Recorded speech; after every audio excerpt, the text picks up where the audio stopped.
Welcome to the Songwriter Connection podcast, where we look at the craft of songwriting through the eyes of the songwriter.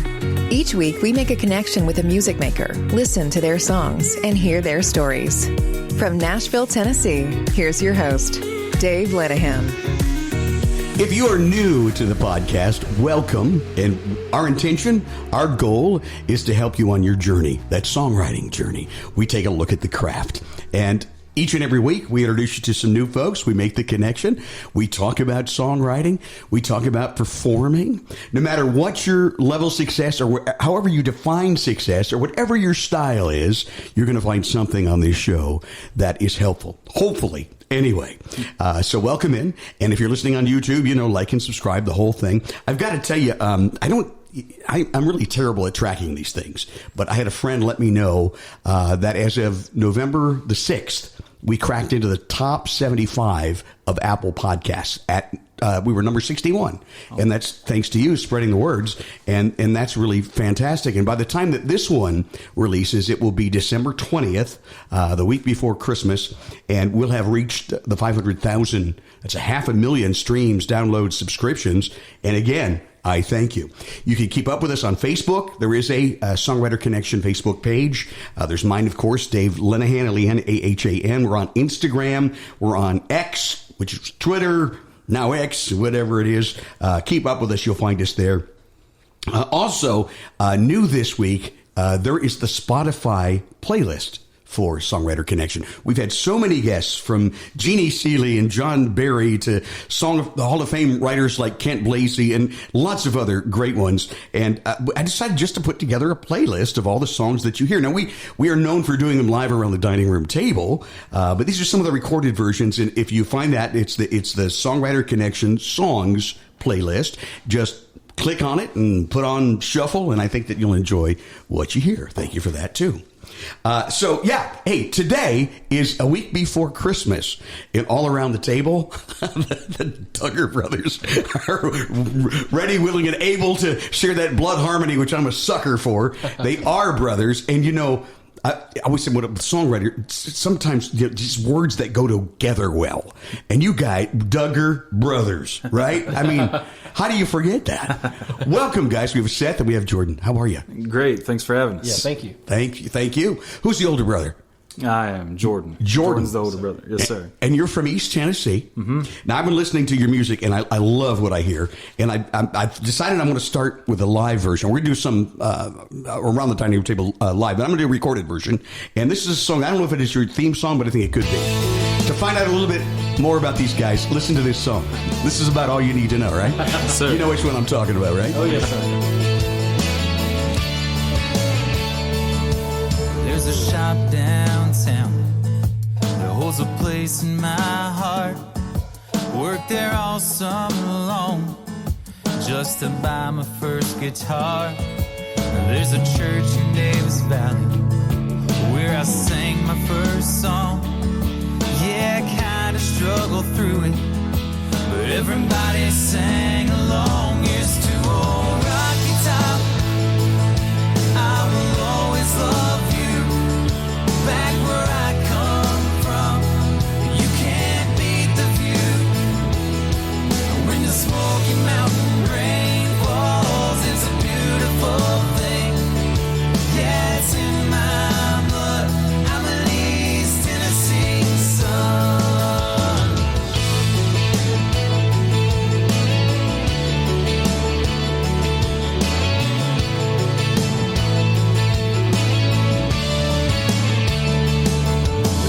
Drive-in movie, go by Pals for sweet tea, still a kiss at all four red lights from my homecoming queen. We tear down Old Stage Road on those Tennessee nights, roll the windows down, I can still smell those tires. To old Rocky Top, I will always love you. Back where I come from, you can't beat the view. When the Smoky Mountain rain falls, it's a beautiful thing. Yes, in my blood, I'm an East Tennessee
My kind of jam right there. The Duggar brothers are our guests on the Songwriter Connection podcast. East Tennessee Sons. You are, huh? Sons of a preacher man. Yes, sir. Yeah. Yes, sir. From what, Greenville? Is it Greenville, Tennessee. So you're like foot of the Smokies, right? Right beside of them. Yeah, we grew up with that beautiful backdrop to the city that we grew up in there, and no other beautiful place that we'd rather be for Christmas is right there in the Smokies. I'll bet. Yeah.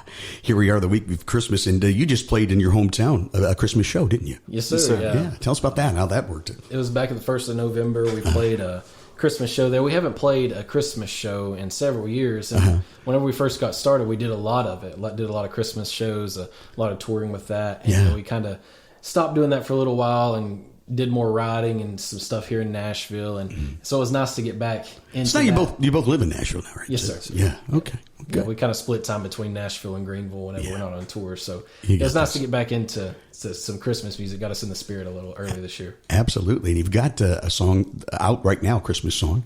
And by the way, I should say the song we just played, that was your first single. It was, I wanted to yes. talk about that. And that did very well on radio, country radio. It was our first national radio song, and so we got to tour all over and doing the radio tour to support that, and it did really well. Fun, for isn't us. it? Yeah. Yes, sir. Yeah. Yes, sir. A lot of new places we got to see doing that. So. Yeah, I bet. It's kind of grueling, though, isn't it? It's one right after another. So Yeah. you're just trekking a lot of miles and Bunch of hotel rooms. And but it's fun seeing the different scenery and meeting different people, and I'm sure it is. it's a good time. So. Yeah. I always felt bad for guys when I was doing morning radio and we'd have a guest in because us musicians are not used to getting up early in the morning. There we Our are. voices and stuff doesn't work 7:38. as good at that time of the day. Performing on a morning radio show somewhere, that's hard. Oh, man. Yeah, it is. But it is a blast. The things you go through, right? Oh, yeah. Absolutely. Now, that song was written by a friend, Bill. You and Bill DeLuigi. Bill, who's been on this show. How'd you guys hook up? And he's a great guy and a great writer. Yeah, it was through our producer, Paul David. We got to the point where we were trying to expand our circle a little bit and write some more with different people, and he recommended Bill. And from the first writing session we had with him, we really hit it Just off. clicked, huh? We've written a lot of songs with Bill now. You have now, haven't you? Yes, sir. Been awesome. Yeah. So pretty steady you guys write together? Pretty regularly. Pretty regular? So Yeah. We've written a bunch together, and some more that are still to come out. So When you have that connection, you got to keep it going. I think you do. Yeah. Oh, yeah. Some folks you just work with well with. Yeah. Sometimes it isn't always like that. Right, that's true. That's true. We call it co-staring. Yeah. All right. I think we've written as many as 3 songs in one day with With the Bill. With Bill? 3 of us. Yeah. That is Just back to back, and that's amazing. And I don't know. Some folks say, "Well, you don't realize how hard that is." You know, It's mentally draining. it is mentally draining. Yeah, which leads to physical exhaustion. As well. Yes, that's true. yeah, took the rest of the day off after that one. Definitely. I'll bet. So, how do you approach the craft, guys? We both kind of keep ideas. For me, I just keep ideas normally in my phone, like if I think of a hook or a certain idea that I'm wanting to write. And so I have a whole list. And then when we get together for a scheduled writing session, each of us will kind of throw out a couple ideas that we're feeling that day. And then we'll usually pick one that everybody feels strong about. Or if there's a specific song we're needing, whether it's a ballad or something that's up-tempo or that kind of thing, we'll try to write specifically for that. And then we just pick, whatever idea stands out to us. And, normally now, since we've written a bunch with Bill, like we all just click pretty quickly. And so some of these songs only take a couple hours and we're done with them. So Isn't that something? it's, Yeah. yeah, it comes together pretty quick. And we've, with us traveling with, co-writers traveling as well, we've written a lot. We're riding down the road and have a little guitar and and on a Zoom call with somebody, Yeah. and there's always the delay, and so that's a little more challenging. But we still have come out with a lot of great songs that way. And Oh, man. There's something about the road when you're driving. It just gets the wheels turning inside the head too. oh, yeah. Gives you more time to think. I think sometimes you get so distracted with with your phone and with TV and just different things that can be occupying your time whenever we're on the road, and especially if one of us is driving, like the driver kind of has more time to think, and I think that kind of clears your mind a little bit. It makes it a little easier to write sometimes. I think so too. Yeah. Yeah. I've written whole verses in the car. Yeah. Yeah. Oh yeah. Gives you some inspiration with all the different stuff you pass and that sort of thing too. So Absolutely. It sure does. Yeah. Well, you mentioned inspiration. Where do you find it? Man, in everyday life, I think, like Jordan was saying, we keep ideas in our phones. Sometimes you just be thinking of some emotion, or you're going through something in your life, and it just brings up a one-liner, something that kind of evokes some type of emotion, whether it's happiness, sadness, something about a relationship, or whatever it may be. And we'll just jot it down, and then whenever we're in the writing session later on, then we'll throw that idea out, that one-liner, and kind of talk about the feelings that we were experiencing with that one-liner. And that also points the direction of where the melody goes and where the arrangement goes, whether it's a happy-sounding song, sad-sounding song. You kind of marry the two ideas to kind of create that mood that you're going for. And I think that's the most important part of songwriting, at least for me, is, what emotion is it evoking. And I think if you can pull at somebody's emotions, that's what makes a song really, really strong, in my opinion. I agree. And you guys talk about passion, the passion that you have for songwriting and performing. I think putting your passion into that too really helps you, doesn't it? Absolutely. Yeah, absolutely. You guys play like 250 shows a year, did I read? You're pretty darn busy, aren't you? Yeah, right before the COVID shutdown, I think we were over 200, and that was a lot of gigging. I'll bet. But yeah, we love being on the road. We love playing to live audiences, and love seeing songs that we've written translate into playing in front of people and seeing how they react and everything. So it's that's still the rush, isn't it? Oh yeah. Yeah, when you get that immediate feedback. Oh yeah, sure. Yeah. Hopefully it's good feedback. Oh, I imagine it is. Now you've got this new Christmas song out that you also wrote with Bill DeLuigi. Tell us a little bit about that. And is it harder for me? I have a hard time writing holiday songs. What is it for you? I think Bill kind of had the idea a few months ago. It was like, hey, we should write a Christmas song. And so we started throwing around some ideas and came up with the idea. I think Seth actually came up with the title, Smoky Mountain Christmas. Nice. Just talking about where we're from, where we grew up. And the timing of it was pretty cool because we had actually recorded a Christmas album 10 years ago before we ever moved to Nashville. And we recorded it here in Nashville, but we hadn't moved here yet or any of that. And we had quit. That hadn't been available for a while, so people couldn't stream it or couldn't buy it and everything. But now it is again, right? It is. Yeah. Because we were kind of wanted to put it back out a couple years ago, but then we were like, is this going to be confusing? Because people might think it's a new record, and then, we didn't even have beards in those pictures on that record. And so I don't think Seth was, one yet. wearing glasses and like, we're like, man, people are going to be like, what happened? What are these guys doing? And also, that was when it was the younger Duggar brothers. Yeah, that's right. Yeah. And so it worked out this year. And Seth had the idea when we were talking about putting out the Christmas single. It's the 10-year anniversary of it, and so we were able to release a 10th anniversary edition. So it's the original record plus the new single. This one new single. And so that's a way for us to get it back out and now available to stream and purchase as well. So very cool. Some cool Christmas music from back before we really got going. So, but the record, we listened back to it and we're like, hey, this is some stuff that we're proud of. So we want to put it back out there and again, going back to your roots, right? That's right. Yeah. Yes, sir. Well, let's hear it, man. Can you play it for us? Yeah, we'll play the new single. Around our dining room table, the Songwriter Connection. Duggar Brothers are our guest. When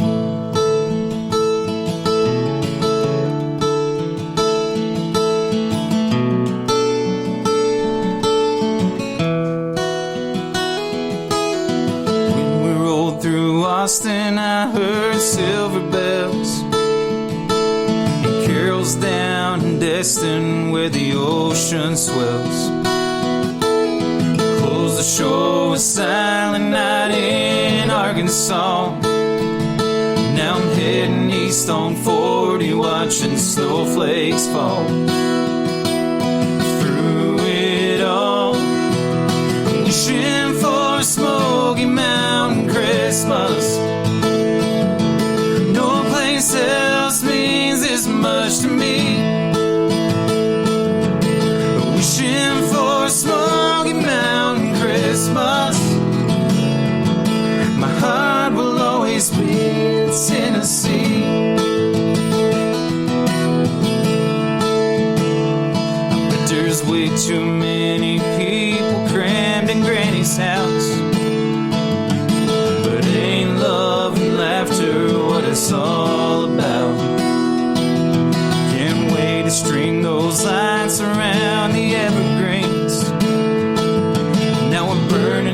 so faster than you've ever seen. Crossing into Tennessee, wishing for a Smoky Mountain Christmas. No place else means this much to me. Wishing for a Smoky Mountain Christmas. My heart will always be in Tennessee. Snow keeps falling down, but these wheels roll on. It's always in my mind, now it won't be long. I'm coming on to a Smoky Mountain Christmas. No place else means this much to me.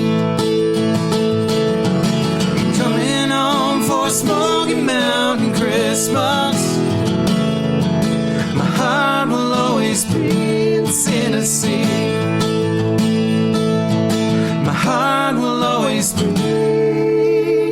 in Tennessee.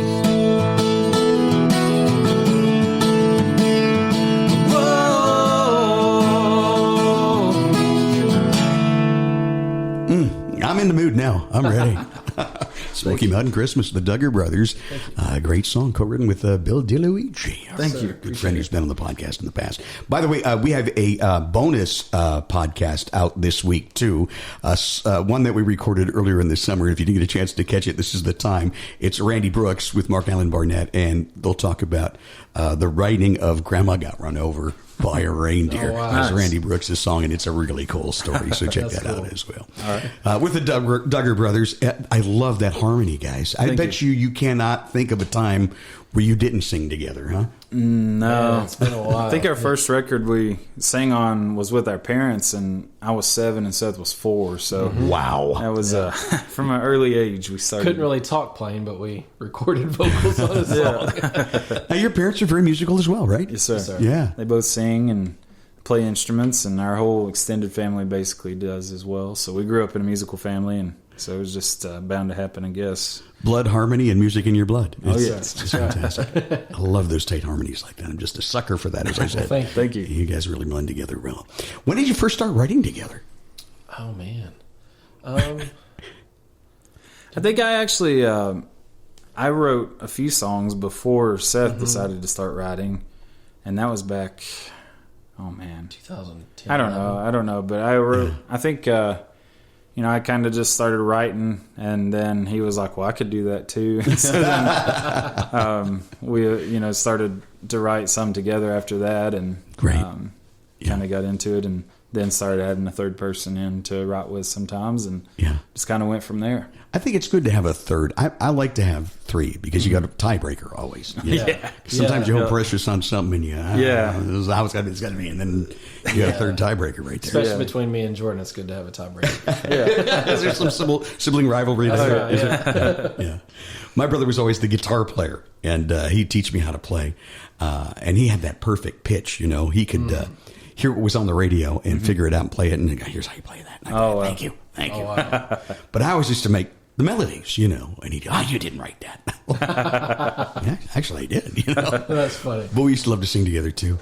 So did you start in church, singing in church together? Yes, because sir. that's how we started, too, Yeah, so like Jordan was saying, we recorded on our first record with our parents when I was 4 and he was 7. Yeah. And that was a Southern Gospel record. And Yeah. so our parents are pastors, and my dad and mom both grew up singing in church. And my dad's family, they had a Southern Gospel group called the Duggar family. Duggar family. The Singing Duggars. And so... The Singing Duggars. Yeah. Yeah. So they traveled around, and that's kind of what gave us the dream. So we started out doing it in church, and then leading worship at our church when we got a little bit older. And so then we branched out from there and continued it on. That's really awesome. We're going to take a little break. And when we come back, we're going to find out more about the Duggars. Seth and Jordan are our guests today on the Songwriter Connection podcast. Hi, I'm Brooklyn Summer. Every 4 seconds, a child disappears somewhere in the world. Imagine a family's pain when a child's been stolen. Human trafficking is a global epidemic. Voices Against Trafficking speaks for victims who are locked in a world of hopelessness.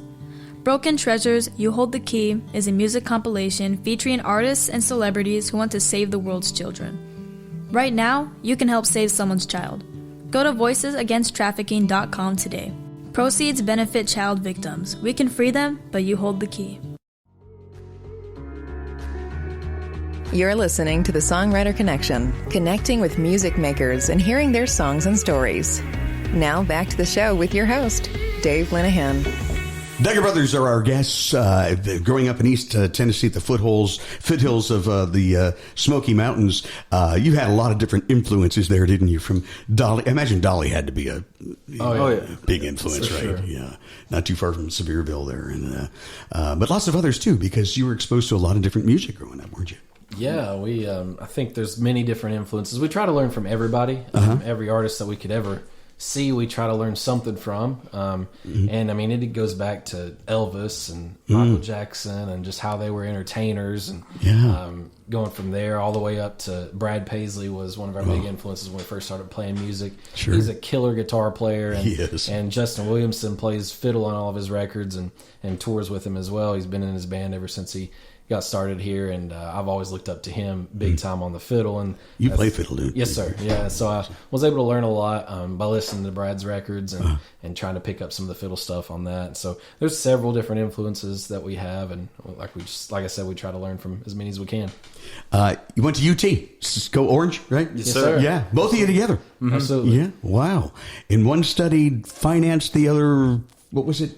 Seth studied finance, and I studied architecture. Architecture? Yes, sir. Wow. Yeah. Not music. No. We, you already had the education in music, so. Well, we were playing shows, and we were hoping to do music as a living when we went into college. But we kind of figured, I mean, we appreciate music teachers, but we weren't really cut out for that, I don't think. And so in looking at going to UT, a lot of their programs was to become an educator and that kind of thing. So we were like, well, let's just pick something else we like, and we'll keep pursuing music at the same time. And so we got up to where we were playing probably 4 times a week. All through college, you were touring, traveling, we'd be gone on weekends and playing music, and then coming in on late on a Sunday night and having to stay up all night to get projects done. And I'm pretty sure that the 4 years that I attended UT, there was only one weekend out of the entire 4 years that I stayed in Knoxville. And that was because it snowed so bad that the road coming out of my apartment complex was iced over, and our vehicle couldn't get out. So we had to cancel the stuff that we had that weekend. Yeah. But every other weekend we were on the road traveling. Yeah, like we would sometimes be able to watch games or something, but then head out and play on a couple nights a weekend. But we graduated from there, and once we finished school, I started doing music full time since then. So. Tell me about your band. Is it the same band that you travel with? We have we have a core group of guys, and so we just, in our Christmas show that we did a little while back, we added a couple extra in, and so typically we travel as a 5 or 6 piece. So I play guitar and sing mostly. Seth plays fiddle and bass and sings, and then we have a drummer, another electric guitar player, and our cousin who plays keys or switches to bass when Seth's playing fiddle, and that's kind of our core group. But for for bigger shows and stuff, we'll add in a 6th or 7th piece. And so for our Christmas show, we added in another keys player to that core group, and then also a sax player, because a lot of Christmas music has horns on it, and that was a blast because those guys are really talented, and just it's a blessing to have them playing with us, and so it was a lot of fun, a lot of talent on one stage, and just to get to be a part of that was I hope really there's cool. going to be some video out there. Oh yeah. We've we definitely got some video footage from that, and you can check that out. Good. You have your own YouTube channel, don't you? Yes, sir. Yeah.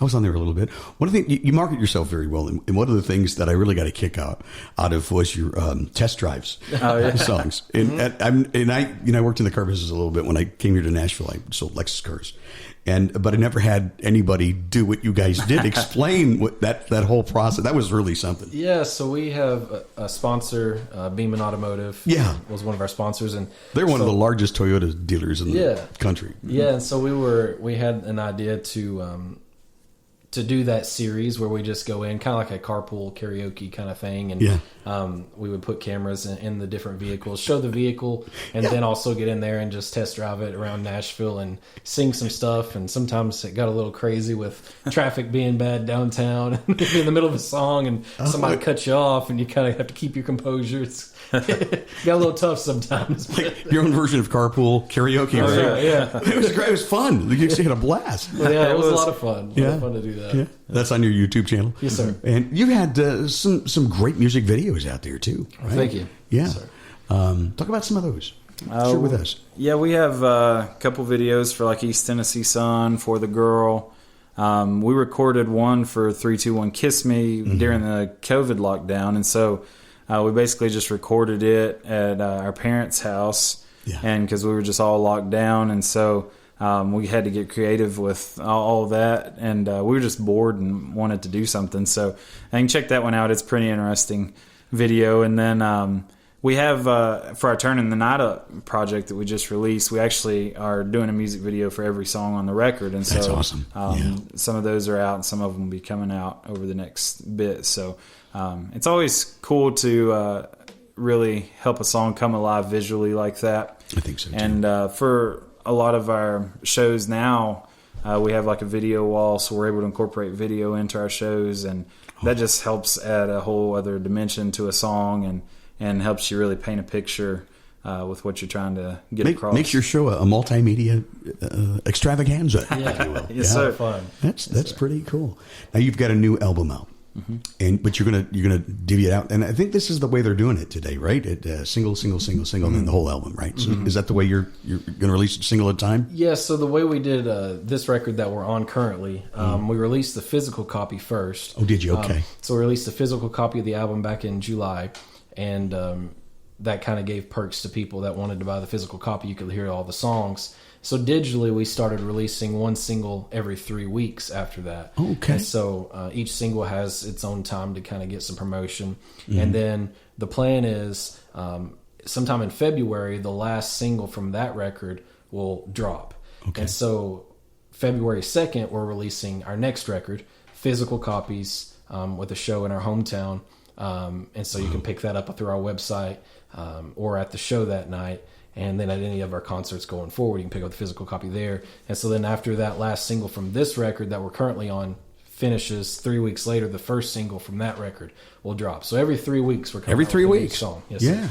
That's a pretty aggressive plan, isn't it? Yeah. So we've kind of got it set up to where that'll continue on for the foreseeable future. So that keeps always new music from us. Top mind awareness. There you go. Sir. Yeah. Then the new album is going to be called Turning the Night Up. It is called Turning the Night Up. Turning the Night Up. Which is a cool title. Thank you. Turning the Night Up.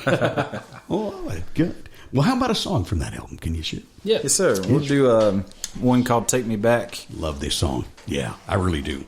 Thank you.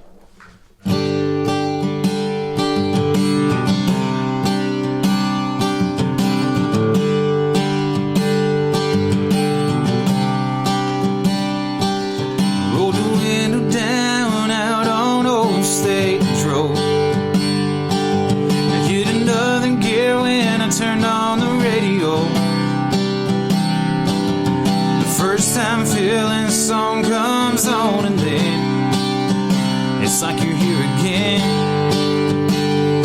Take me back to when our love was younger, hearts ran wild and we felt the thunder.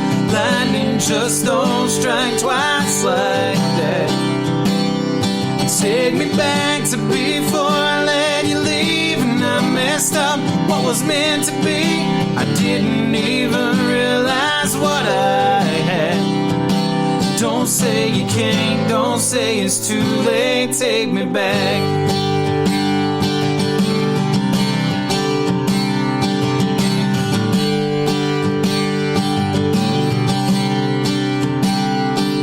I put the visor down after a mile or two. The pictures fell out we took in that photo booth. In 3, 2, 1, I could hear the camera click. Caught us in the middle of a kiss. Take me back to when our love was younger. Hearts ran wild and we felt the thunder. Lightning just just don't strike twice like that. Take me back to before I let you leave, and I messed up what was meant to be. I didn't even realize what I had. Don't say you can't, don't say it's too late. Take me back.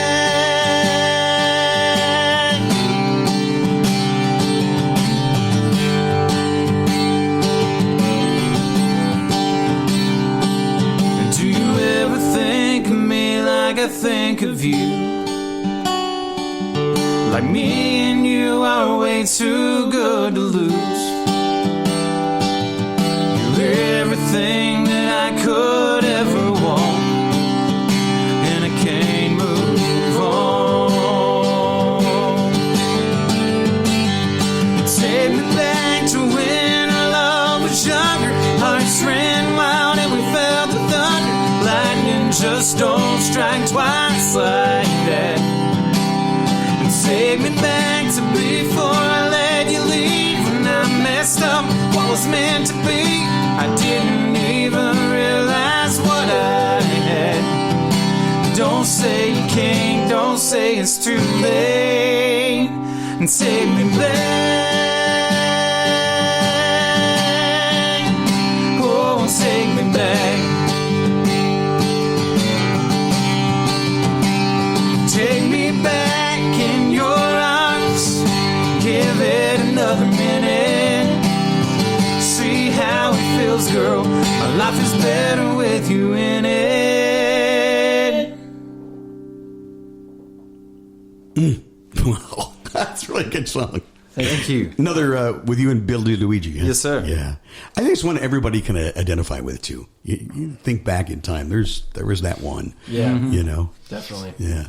Back in high school or whatever. Yeah. So, and I think that's so important in songwriting, universal themes like that people can identify with, right, or look at it going, yeah, that was me, or, you know. Yeah. Yeah. So I think that's the magic of songwriting. Yeah. I think that's the cool thing about writing with the three of us is, like you said, people have similar experiences. And so you're really able to connect and relate and say, okay, well, you know, that makes me think of this situation in my life. And that's kind of how a lot of these songs are written. Sometimes it's just about, you know, one person and something, but normally it's a, you know, combination of a few different stories. And so I think that's what allows it to have other people that can kind of connect with that and say, hey, I remember this situation in my life where this applies to that. And so I think that's really cool for us to see how, you know, people connect, and then, you know, certain songs are able to help people through situations or become a part of their life and say, hey, I remember when I heard this song, or, you know, I was listening to this song when we were at the beach, or it takes you to a place. Takes you back, yeah, like the title of the song. Yeah, and so it's really, really cool to have those memories and be able to go back in time. And then in the case of this song, you know, seeing, hey, should we actually give this another chance? So we kind of have a double meaning with the hook on it, and that kind of thing. So, so in your mind, writing that song, now I know a lot of times you leave it up to the listener, but in your mind, did they get back? Did she take him back? I think so. I think that's kind of I don't know. We never really landed on that. I think it's just loving keeping the mystery open, and I think so. Just some things you got to leave up to the listener, right? And so I think it applies to whatever situation you may be in that way. I think so. Like he was saying, you know, there's plenty of songs that I have that I listened to a lot back in high school, but maybe I've stopped listening to them for a little bit. Yeah. But when I hear them, I go back in my mind to that time and what emotions that I was feeling at that point, what caused that song to really stick out to me.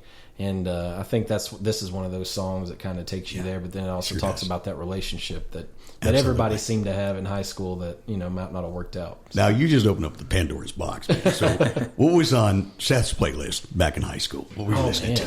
Man, a lot of Brad Paisley. I remember... Brad Paisley, yeah. God, I forget the name of the song. If you wouldn't have asked me that, I asked it too soon. But there was the record that he came out whenever I turned 16, because I remember I turned 16 in July, and he used to come out with a record every 2 years. I mean, we were huge fans. We kept it on our radar when he was dropping a new album and everything. Right. And he came out with a record that summer, and I think the very first song on it talked about whenever he was 16, all he wanted was a car. That thing was all I one remember that. car. Yeah. And so I remember driving in my car when I first turned 16, listening to that song. I was like, dude, this is my life right here, right now. Because that album came out like right after that happened for me. And I just thought that was so cool. So a lot of stuff from And the magic of a song. I mean, really, you just hit it on the head, right? Yeah, there. all I wanted was a car. And when I was 16, that's how the chorus kind of starts out there. And it's just, that song really sticks out. And there's others from other artists, but I think a lot of Brad Paisley stuff really sticks out to me. Same for you, Jordan? Oh yeah, definitely a lot of his stuff, and I had a couple albums that, because back then I had like an old Jeep, and so my first vehicle was like this old '94 Jeep Grand Cherokee, and it just had like a cassette player in it, and so I had to buy one of those things where you could, like, I don't know if people remember, if you had an old car, you know what I'm talking about, but the cassette had, it's like you put a cassette into the thing, and it has a cord connected to it. How in the world that works? I know. I never could figure it out. Yeah. And then you connect that to a CD player. CD player. Yeah. And so for those of us I had one of those. who had older vehicles, that's the way you had to do it. Yeah. And I remember having a couple CDs, and so you couldn't just, like, now with streaming and everything, you can just have a playlist, hop around from different things or whatever. Yeah. And I actually was kind of on the tail end of this, but I remember, back in school, like, making my own CDs.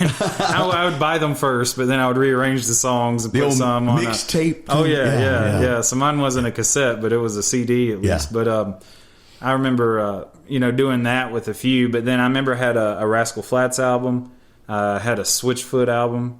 And those were, and of course, Brad Paisley, Ricky Skaggs record. And so I kind of, and some Kenny Chesney. Oh yeah. So Kenny Chesney, right? You guys, your area, right? Yes. Oh yeah. And so we kind of switched those around and just let them keep playing on repeat and everything. I thought it was so cool, just driving down the road, listening to music, and yeah, absolutely. Like, I remember those times. The freedom of that. Now special times. Now you drive in Nashville traffic, and it's like, man, I wish somebody else was driving. I remember when I was in high school. I think I was just first starting in high school, somewhere around in there. Our favorite NFL teams are the Dallas Cowboys, and my dad's a huge fan, and he has that man cave that's all decked out in Cowboys stuff, and so we've just been huge fans of the Cowboys for all my life, all his life, and so we're disappointed a lot, but we hey, I grew up a Cleveland Browns fan. Oh man, yeah. You feel our pain. So. I don't need your pity. So I remember, I think I was just first starting out in high school, and we were planning to go down to Dallas. Yeah. And we were going to go down there and watch one of the Cowboys games. That was going to be the first game that we saw of them in Cowboys Stadium, and so I was so really excited about that. And I think it might have been my second trip to Texas or something at the time. And so I remember getting some George Strait albums, and I remember listening to all those songs. Like that was, to me, whenever I hear some of those old George Strait songs, it just reminds me of that trip, because I listened to it going down there and just thinking about Texas. And it was the song, I'll be somewhere down in Texas if you're looking for me. Yeah. You know that song? Oh, yeah, absolutely. Taking in the great wide open. Yeah, so that was our theme artist, I guess, for that trip. Yeah. That really brings back a lot of memories. Brad Paisley is a Cleveland Browns fan, too. Oh, yeah? Yeah, I grew up a Cleveland Browns fan, and I was working at Cincinnati radio, and I remember interviewing him, and the Browns had lost the night before. And he was in a terrible mood, and so was I. And I remember asking him, so, Brad, what happened to our Browns? He goes, I don't want to talk about it. It's all right, we're not going to talk about that. Well, my goodness, That's funny. So, have you played Texas? Have you done a lot of shows? We've done some events in Texas and Dallas, and definitely looking to get more in the area. And so we've done several private events and that kind of thing down there, but haven't done a lot of touring yet in Texas. I saw a list of like the people you've played with and the shows that and you've played everywhere from Old Red, Dollywood, Loretta's Last Call. You had a residency at MGM in Vegas? We've done probably 50-some shows out there. Did you really? Far. Yeah. Well, how about that? Yeah, so it's... that's got to be a blast. Oh, yeah, it's a cool opportunity, and it's a lot of... Well, it's probably more like 70 or 80, because we used to do like a week where we go out and play 2 shows a day for 7 days straight. The whole band? Did you do the band thing? Or? We would do an acoustic show during the day and then a full band show at night, and that's a lot of lot of play in, especially in Vegas. It's not so. A couple of the worst places to sing in the United States is Vegas and Nashville. So that's where we have most of our musical events. So that's why you have the entertainment capital of the world, and you have all the recording music city right you here. got to explain why. So Nashville is like, studies prove this. You can look it up, but it's like one of the worst allergy locations it really is. in the world. Yeah. And so we thankfully decided that this is where we should record everything back in the day. But I mean, we love it. It's like a challenge, you know, get a battle through it and have your, feel like get your box of things that you have to take and label it out. Mucinex is a miracle drug. Yeah. So dealing with that, you never know what's going to happen. And then for Vegas, it's so exactly the opposite. It's so dry. Yeah. And a thing that I think they came up with when Elvis was doing his residencies out there, because he was doing 2 shows a night. I mean, full blown shows. Yeah. And but they call it Vegas throat, and so it's like Vegas throat. Yeah, I hadn't heard that. The first time we went out there, they warned, the venue and stuff warned us, was like, hey, a lot of singers come out to do this run, and by show number 2 or 3, they can't sing anymore. Wow. And so you have to like sleep with humidifiers in the room because it's so dry, it just dries you out, and you can lose your voice easily. And so you have to drink a ton of water, and then also like have humidifiers, and it's just it's like the things you go through vocally, because if you're not right vocally, it's so frustrating. Yeah. If you're sick or something, because you start to lose control of it. Yeah. And you don't know what's going to happen. It's a terrible feeling. And especially if you lose your voice, it just makes you sick. Like, oh man, I want something to come out and nothing does. And so you have to really be proactive out there. And so yeah, it's a couple of the hardest places to sing, and so many musical events happen both places. Yeah. So it's a good challenge, I guess. Oh, just to be horrible to lose your voice and have to cancel the show. Oh yeah, disappointed to your fans, but also to you, because I know you live to be on that stage, don't you? Oh yeah, for sure. Yeah, absolutely. High energy show. Yes, sir. Yes, sir. Yeah, we like to bring a lot of energy to what we do, and especially this album, the Turning the Night Up record, has a lot of heavy hitter songs on it, and it's just we evolve a lot of things in our show. We like to dance around and just have a good time. So usually it's always just a high energy kind of concert when you come to a Duggar Band show. That's great, because if you're having a good time, I know the audience is having a good time. Oh, yeah. They're partying along with you. Definitely. Right? Well, how about another song, man? Yes, sir. I'd love to hear it. Yeah, this one's called Shot Caller. It's off our Turning the Night Up record. And, Good. Basically just have one of those nights where you just let the girl make all the decisions. And we had a lot of fun with this music video, too. You can check that out. But it's a fun song, one of those high energy ones. And you really can get the full effect if you go listen to the full band version. It's not got quite as much energy acoustically, but you get a good vibe for it. So Cool.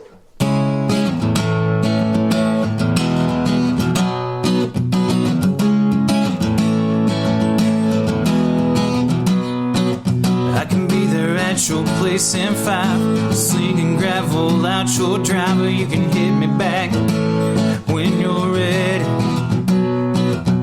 We could head straight into town, or we could take the long way around. We can drive in circles as long as you're beside me. I lose my mind when we find a back road after midnight. I lose control when we slow dance out in the headlights.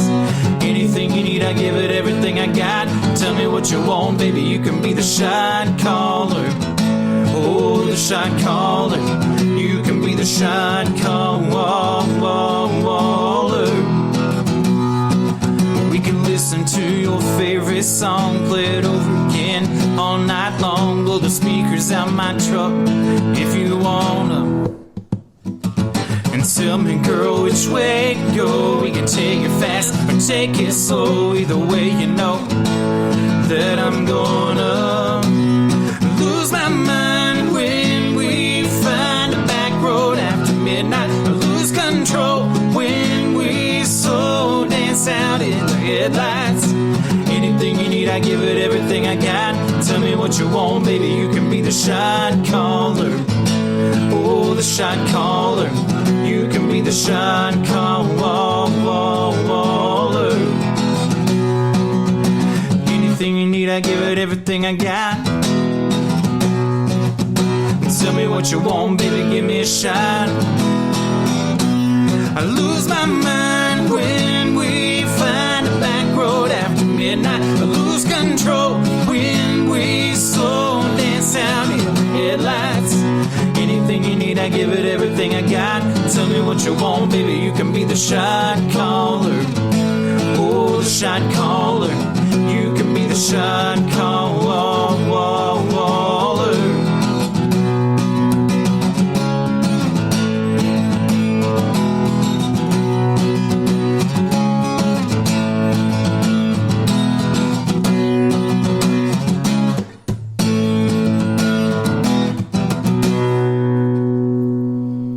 What woman wouldn't want to hear that? Baby, you're the shot caller today. Yeah, that's right. It's a great song, you guys. Thank you. Thank you. Where do we see you next? Now, this is December, end of December. Where's a good place to catch you guys? I'm sure your schedule's out there somewhere, right? Oh, yeah. Webpage? Yeah, we'll be having a lot of new dates added to the schedule, but we're kind of all over the place. We've traveled all over the U.S. I'm outside of the country, and so we're looking to get on some hopefully some big tours this upcoming spring and summer, and so be announcing that as soon as it happens. So just keep in touch with us on our socials and our website, and we'll be posting that as it comes about. Yeah, and if you're around East Tennessee, I know we have a lot of fans all over the country that comes in for our album release shows. Yeah. But that's always a big show for us. Yeah. But we'll be having one February 2nd at Nashville Performing Arts Center in Greenville, Tennessee. Good. Make sure and come out for that. That's going to be a really Mark fun your night. calendars. Yeah, that's not all too far away. Brand new music. We'll have 8 brand new songs that night that we're dropping. Sounds great. So, yeah, it's going to be. Where's it at again? Nashville Performing Arts Center in Greenville, Tennessee. Greenville, Tennessee. Awesome. I want to wish you happy holidays. You too. You too. Thanks for taking the time to be with us. Thank It's you. good for to having get you us. guys to get to know you a little bit. And Yes, all the sir. best. Thank you. Website again is DuggarBand.com. DuggarBand.com. All the best, guys. Happy holidays to you too at home, and we'll see you next week on the Songwriter Connection. Thank you for listening to the Songwriter Connection podcast. Find us on social media at Songwriter Connection. Also, listen to Dave Lanahan's Nashville Connections radio show. It streams live every Friday morning on WOBL and WNOI. Look for us on Facebook and YouTube. See you next time on Songwriter Connection.